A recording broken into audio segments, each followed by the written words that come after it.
Hey, what's going on, everybody? Manny back at it again. WNBA picks for you for today, Sunday, July 4th, 2021. Happy Independence Day to you and yours, man. I hope you guys have a safe one and a good one. But we have 2-game slate in the WNBA today. And I figured because I wasn't able to do a 3-gamer the other day, I have some flooring work that's being done in the house. They were sanding down the floors in the dining room upstairs, making tons of noise. Got some wood flooring being put in the kitchen.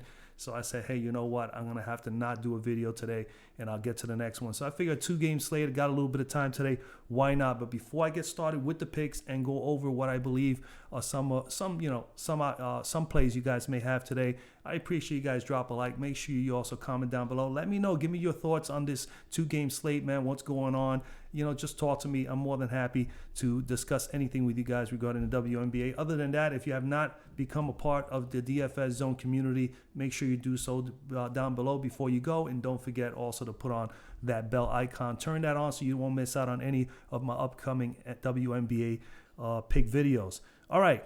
With that being said, let's get right to it. So we got a 2-gamer today, man. We got Atlanta at Las Vegas, and then we got a 9 o'clock game, Seattle at LA. Now, first things first, just to give you guys a couple of things, some food for thought.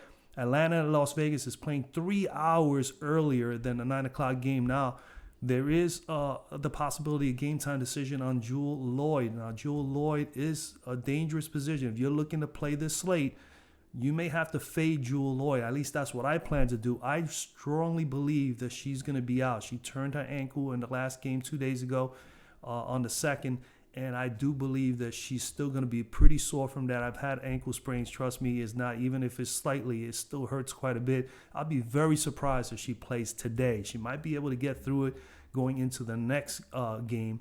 I think they're going to buy her time. Something tells me 90% chance she is out today.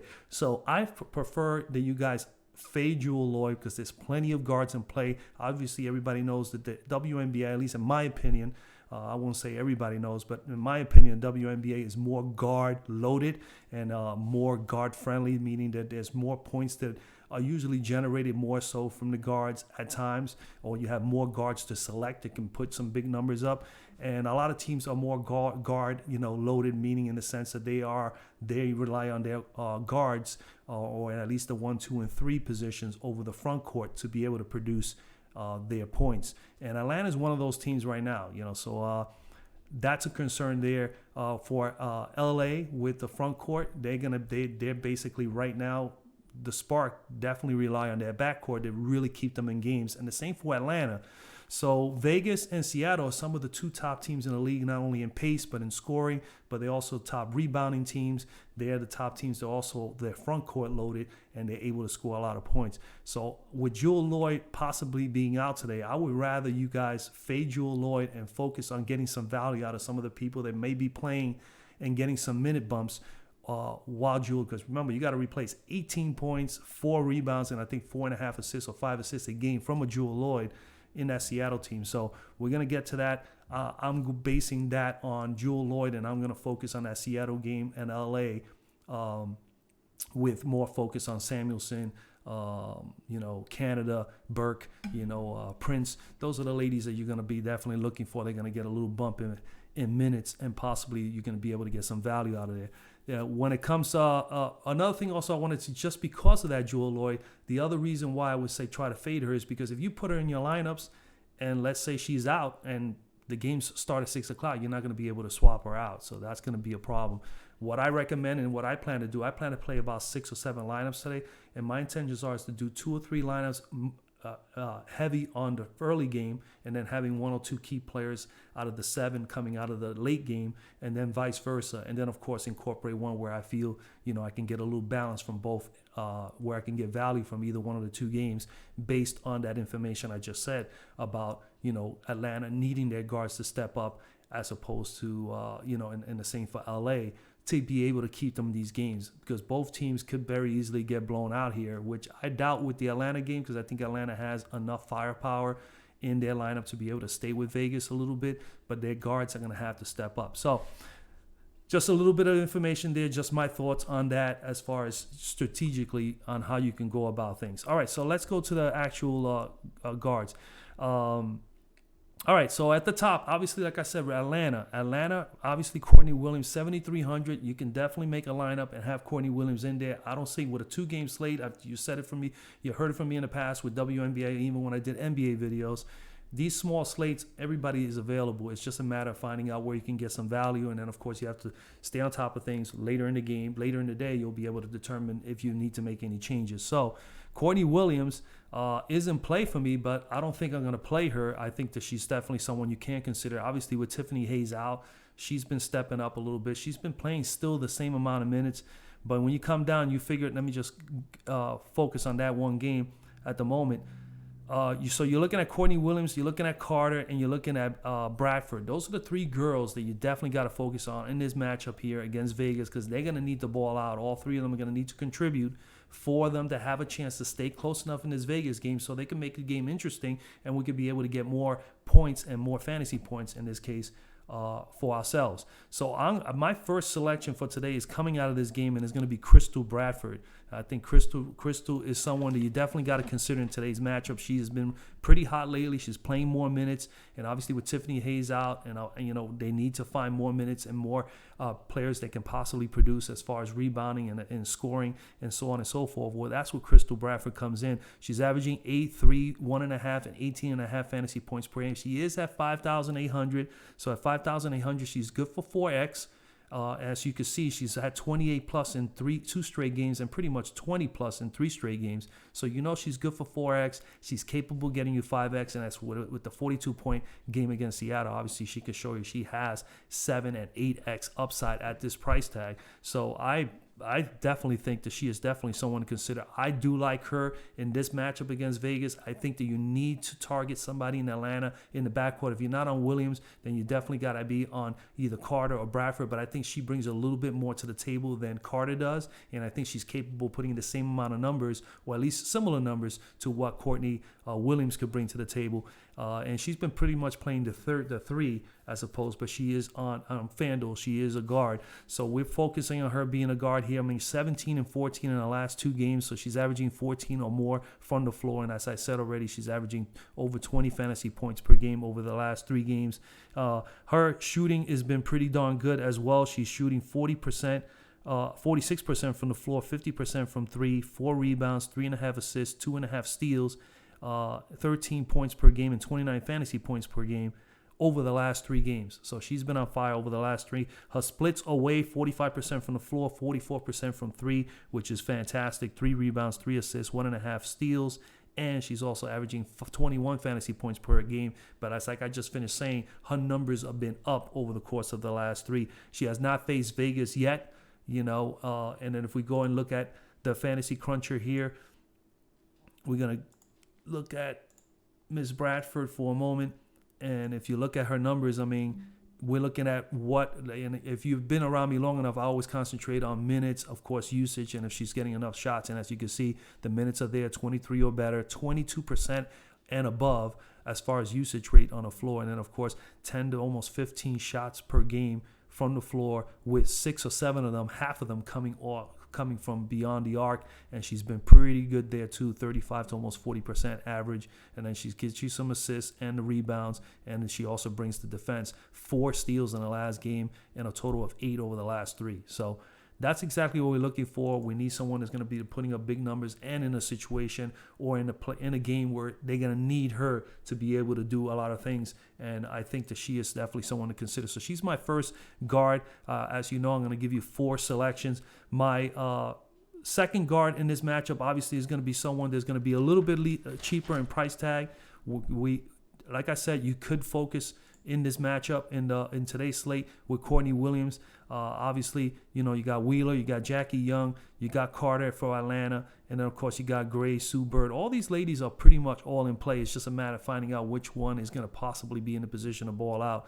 So I went with Bradford at 5,800 because you want to pay up somewhere, and maybe I want to pay up for a big up front in this slate today. Then when you come down a little bit lower, you got to find somebody who might get some minutes. And again, like I said, I truly believe that Sue Bird, that Jewel Lloyd is going to be more than likely out today. And if she really is, then obviously Bird. We go right to that Seattle. Now you got Bird. You're going to have Samuelson, Canada, Tolbert, and even all the way down to Prince and Burke. These girls are all in play for Seattle. The only thing is who's the one who's going to get the biggest bump and who's going to get the most minutes. And I think it's going to be between Canada and Samuelson. Samuelson has been playing the 3, so she's been playing as almost like a forward when she comes on the court. She's 4,100. I'm going to go with her simply because she's been showing the most minutes as of late. But again, like I said, I am also in favor, and I will have a sprinkle of Canada or Tolbert in some of my lineups today for Seattle because I truly believe that Lloyd is going to be out. But we're going to go with Samuelson here. She is at 6.5, 3 rebounds, 1.5, almost 2 assists a game, 14 fantasy points. She's at 4,100. At 4X, she's about right there. 4X is good. She's capable of getting you 15, 16 at that price tag. She is capable of getting you 5X. As you can see, she's done 19 plus over the last 3 out of the last 4 games. And she's capable of getting you 5X at that price tag. So 6X on that price tag. So I'm basing this on her getting a few more minutes. Hopefully she'll be able to put up some more fantasy points. She's had 24 plus in the last 2 games. Her numbers across the board are pretty balanced. 8 points, 4 rebounds, 3 assists. She has had 1 steal. She's capable of getting you some steals.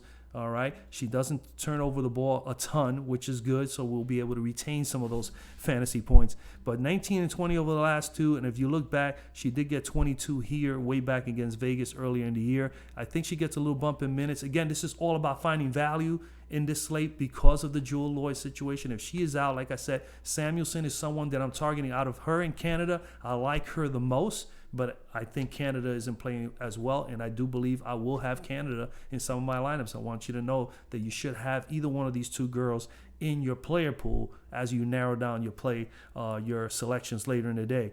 So Tolbert is in play. Samuelson is in play. And let's go over Samuelson a little bit, man. She's shooting 48% from the floor, 36% from 3. Her last 2 games, she's shooting 46% from the floor, 43% from 3. Averaging 5 rebounds, 2 assists, 1.5 steals, and 20 fantasy points per game, which we just saw. So I'm basing this on possible value. And if not, like I said, you could come down, pay $600 cheaper and get yourself a Canada or even a whole $1,000 more and come down to Tolbert. But again, down here, $3,000, I will have out of these 2 between Prince and Burke. I would say I will go more with Burke, and I will have Kennedy Burke. If I'm not going to have Samuelson in one of my lineups, like I said, I'm going to make 6 lineups, and I'm going to base it on some of these girls. Burke will get a sprinkle, possibly right now, 1 or 2 of my lineups. I will have Burke in it. It's just I'm just being totally honest with you. She may get 15 minutes and share time with Samuelson in Canada here today, and it all depends on how the game unfolds. Then again, if you also are looking at other guards here before I go to the forwards, there's other opportunities. All these girls are in play. Sue Bird is in play, but I will be willing to fade on Sue Bird for 6,000 and concentrate more on some of these girls down here. Like LA is gonna need some help. Sykes, Cooper, those girls are definitely in play. If you're looking to target LA guards in this matchup against Seattle, okay, and Seattle has been giving up, let me see, I'll tell you right now, Seattle's been giving up 43.9, 44 points from the floor per game on the average to guards. So there is an opportunity for LA, and that's how I target some of these things. I look at these numbers, and you can see that in a situation like this, if LA is going to stay in this matchup, it's going to have to be, help more so from the backcourt. So Cooper, Sykes are in play. And like I said, I do like Canada, Tolbert, and I do like Burke here, more so the Prince, but Prince is in play as well if you're looking for guards. And if you're looking for the top LA guard, if you're looking to pay up, then obviously in this matchup today, Seattle and LA, the best bet is to go with Erica Wheeler. But I will pay down there. I will probably go Sykes, save 600, or even go all the way down and save another 1,000 and take a Tia Cooper. As opposed to Wheeler here. But Wheeler does take a lot of shots, and she gets huge usage rate when she's on the floor. And then if you're looking for a guard, matter of fact, I forgot to put down, I'm so sorry. I forgot to put down my Samuelson here. Okay, so those are my 2 guards there that I select today. And of course, you only have 1 more guard. And it's any one of those ones I'm talking about. If you're looking at Atlanta, Las Vegas, man, again, I already told you about the Atlanta guards, but Vegas has some pretty good guards as well. You got Young, all right. You got Chelsea Gray. I like Chelsea Gray more than Young for the price tag of $200. She has a little bit more upside, at least in my opinion. as far as that she's a good assist person. She can score. She gets a few rebounds, and defensively she can get you some peripherals with some steals. So Chelsea Gray will probably be someone that I would lean more towards if you're going to choose between any of the two Vegas girls in this matchup against Atlanta, and because they're going to need to ball out as well. But I think Vegas has a strong position with the front court with Asia Wilson and Cambage, and of course De'Erica Hamby coming off the bench. Kelsey Plum is definitely in play. KP is definitely in play. Odyssey Sims is in play, 4,800. Williams has been in play as well. And then when you come down here to the bottom, I don't think anybody else. I think when you're focusing here, if you want to save, you want to be under 5, Sims is definitely in play. And then if you want to stay in this price range here under 6, then Bradford and Plum are probably going to be your best choices. And if you want to pay up, I would probably prefer going all the way up to Williams if you ask me, and not come down and skip Young and Carter, at least for the moment, and go Chelsea Gray. Let's go over to the forwards. And the forwards for me today, I mean, at the top, I will have exposure not to Breanna Stewart. I love Stewart. I just think at 9,500, LA is a little feisty. Some of those guards can defend. They will put her in a position where she probably, at 95, you need her to get you 5X. You need to get that 45. I don't know if she'll be able to do that, where I believe Asia Wilson versus Atlanta with their front court, I think that she has a better shot. Now let's look at Atlanta. Front court, Atlanta versus forwards and big men, they've been giving up 41.5, almost 42 points from the floor per game. So I like those numbers better than LA, because LA versus forwards, they've only been giving up 39 points per game. So Breanna Stewart may have a tougher time depending on the circumstances of the way the game flow is going. But I like Asia Wilson here, so I'll be willing to pay up. In the top half of this board here, obviously Wilson. If you want to save 1,700, Liz Cambage is not a bad option. I mean, she is still pretty cheap with 50-point upside. She is definitely someone who can get you 7X in a matchup like this. The only problem with her is that if she gets into foul trouble, she sees minimum minutes, and that's what's happened the last 2 or 3 games. She's been playing less minutes because she's been getting a little bit of foul trouble, and the games have also been a little bit of a blowout, so they let her out. They keep her off the floor. And I don't think this game is going to be a blowout as long as Atlanta's guards come into play, and of course those forwards of Atlanta, which we're going to get to now, they're going to need to do their part as well. But I would say Asia Wilson. But I'm going to go down to Zooey B simply because, for one, she's been hot. 2, they need her badly to score. 6,400, her price tag is up. If we go over here and we look at Zooey B, her price tag has gone up. As you can see, she was at 5,400 just 3 games ago. She was 5,400 for 2 games. She did a 7X here with this price tag, put up a big 41 spot, and then came back with 5X with 6,000 price tag. I think she's good for 5X, possibly 6X in this matchup here today against Seattle. Seattle does not give up a lot of points to the forwards up front, but they need Zooey B. LA doesn't have any, man. Without no Shanae, no Nneka Ogwumike, you don't have those sisters up there up front, where LA would be even better right now if they had those 2 girls, the 2 sisters there. But because they don't, and Zooey B has to step it up, and the girls like Lauren Cox, it's, again, if you want to save some money, she is definitely someone of value you can choose today, Lauren Cox.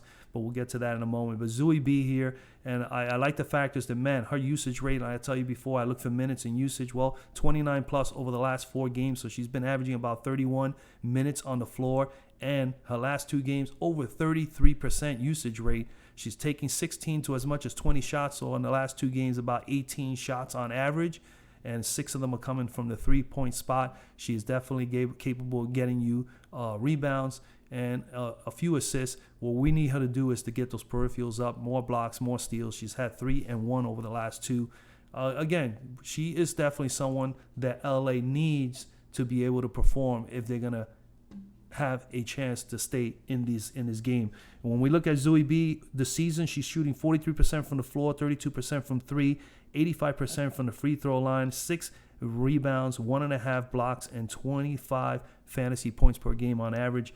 But over the last 4 games, the numbers have looked pretty good. 43%, just the same as during the season. Her 3-point shooting has been up almost 9% to 41% from 32.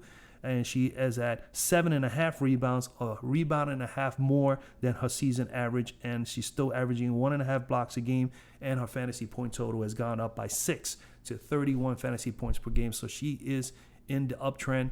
Amanda Zooey B is in play for me, man. If you're looking at anybody else in this, I'm going to go now to what I believe is my second best choice, and that'll be Monique Billings for Atlanta. They're going to need one of those girls, either Billings or Parker. Cheyenne Parker or Monique Billings are going to have to be, and I'm going to have a little bit of a swap of both, but I am more in favor of Monique Billings in this matchup here today. She's averaging 19 plus minutes over the last 3, 5.7, 6.5 rebounds, 1 assist, 20.7 fantasy points per game, 5,400. You need about 4x. Obviously, 4x, she's capable of getting you that. As you can see, she's averaging 21 and plus, 22 plus over the last 3, and she's been as high as 29. So she's capable of getting you 6x at this price tag, and I believe she's capable of getting you 7x. She did put up 33 at the very beginning of the year. She did put a 33 spot against Connecticut. She did that in 19 minutes. So she's capable. She is definitely a point per minute player, actually a bit more than a point per minute per player. 19 in the last game, just to look at the numbers, 8 and 8, almost 2. I mean, she's been consistent. 8 rebounds. She's actually been averaging more than 1 or 2 rebounds more on average over the last 3 than her season average. At least a rebound and a half to 2. Okay, her assist total is still there at 1, but her fantasy point total is up. So she is trending upward, and they're going to need her to really kick some butt here tonight. So I do like her in this matchup here. Season average shooting 43% from the floor, 32% from 3. That's my fault. I'm giving you Zooey B's numbers. We're looking back now at her numbers, 21 plus points. She's averaging 42% from the floor, 6 rebounds, 1.5 assists, 1.5 blocks, 1.5 steals, 19 fantasy points per game over her last 3. She's averaging 47% shooting, which is 5% higher than her season average. Her free throw shooting is up to 83% from the free throw line. 8 rebounds a game, which is also above her average of 6. So she's averaging 8 with 1 block, 2 steals per game, which is also up. And she's also up in fantasy points to 24 fantasy points per game. As you can see, she's been averaging 20. So she's on the up and up, and that's what you want. And she's not in a favorable matchup. She's in a matchup where they're going to need her to be able to produce to keep the game close.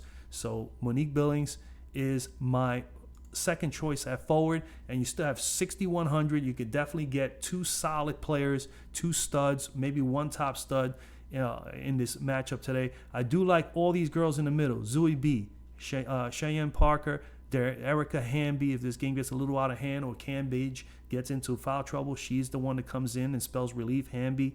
And then Russell here as well. Coffee for LA is probably going to be needed. I think I do like her there at 4,700. She has 5 and 6x upside at that price tag. She can get you 24 to as much as 30. She's very much capable of it. I think she even gets you 35. Then you got to also consider here Cox and McBagger. She's definitely in play as well. And I think that's the bottom line. Those are the last girls in the bottom. I'm not on Park. Hawkins could be someone to consider. I probably will consider more Williams, who gets at least a little bit more minutes on the floor. But Hawkins, they're about the same. These girls need to get going. But I really do believe that Billings and Parker are the key girls in Atlanta's front court to be able to keep this game respectable and then, of course, having the backcourt really kick some butt. If their backcourt could kick some butt against Vegas, they can keep this game close. And remember, these two teams are really a high scoring teams. They both come here first and third in the league as far as pace. And Vegas is number 1 in the league in scoring with 90 points per game. Atlanta's right there. They average 85 points per game. They're 4th in the WNBA. And then field goal percentage, Atlanta is first at 46%, while Las Vegas is at 9th at 42%. Those are huge numbers. That's a minus 4% field goal percentage. And then when you look at some areas like rebounding, Vegas is 38 rebounds a game to Atlanta's 33.5. This is why I'm saying that they need those guards to be able to perform. But steal-wise, Atlanta is a better defensive team as far as stealing. They have 10 steals, almost 11 steals a game to 7 of Vegas. And then you have another area where there's a pause where you can look at is the three-point shooting, 34% and 36% respectively, 6th and 4th in the league between the two teams. So again, the guards have to perform for Atlanta, because rebounding wise up front, definitely they favors the Vegas Aces. And then the same thing for Seattle and LA. Those two teams there, pretty much big disparity. Assist wise, Seattle is a better assist team, 23 assists a game, which is number one in WNBA, while the Spark are dead last. So that hurts, and they're only averaging 14.6 assists a game. So some huge numbers. All these numbers I look at to bear things, to make my selections and to get at least an idea of whom I want to narrow it down to. I think these are 4 good plays for you guys here today, guys. Other than that, like I said, I already told you up at the top, I'm going to fade Stewart, even though Stewart is in play. If you could fit her in, why not? She could go off for 55-60 at any given day, but I think it's going to be a little bit of a tougher matchup with LA. They're pretty stingy up front with the and then of course if they start blowing them out, you ain't gonna see Breanna Stewart there. That's the other big issue. If the game gets a little out of hand, Stewart will not get played long enough to be able to put up a 50 spot there. But Asia Wilson I think is in a better spot. Liz Cambage as well. I think Atlanta is going to keep this game close. I think that's the game that you can definitely focus on. And I really do like Zooey B here, Parker Billings, and Hamby. I think these 4 girls are definitely in play, and they're respectable in price where you could fit 2 of them in easily. And then, of course, if you want to pay down at the bottom, you got to consider Cox, Mick Bauger, or maybe even Coffey at 4,700, and Elizabeth Williams. I think Russell is okay, too, there as well. These girls are all capable of at least meeting value. But if anybody's going to go off, Coffey has a pretty good upside, and they're probably going to need her to do some dirty work. So she is someone that I am targeting as well. I definitely like her as well. And anything can change from here to then. Just stay to the, keep up watch with the news with Jewel Lloyd. I think that's going to be really important because if she's out. But like I said, one thing that you can do is focus on just Seattle, LA as a stack and just fade Lloyd. And then you can put 2 or 3 lineups and just target Atlanta, Vegas. Hopefully that stays close and just sprinkle in 1 or 2 players from the late game. You should sprinkle in some players from the late game, even if it's just 1 player or 2 players, just in case, this way you at least give yourself the chance to be able to watch or at least follow things all night long and with a little anticipation, knowing that, hey, you know what, maybe I'm close enough to cash. I did cash again the other day. I finished 10th, I think, and I finished 13th in the main over the last 4 or 5 days. Yesterday I didn't cash at all. I didn't have much time to do research, but I didn't cash at all yesterday at all with WNBA. So, but that's where I'm at, man. Again, happy July 4th, man. I hope these picks help. I did sprinkle in some others that I am looking at, that I'm looking to target. So hopefully this helps you out, man. Good luck tonight. Make that money. Let me know down below, what do you think about the slate? Who you like the most? Don't forget to drop a like. It helps the channel out. I appreciate it. And of course, don't forget to subscribe if you haven't subscribed as of yet. If you like the content, you like the information you're getting, make sure you do subscribe, so this way you'll be able to get this information on a regular basis. But you also have to put on your post notifications for that to happen. Other than that, that is it, man. Enjoy your July 4th. Don't eat too much. And I'll see you guys on the next video, man. Peace out.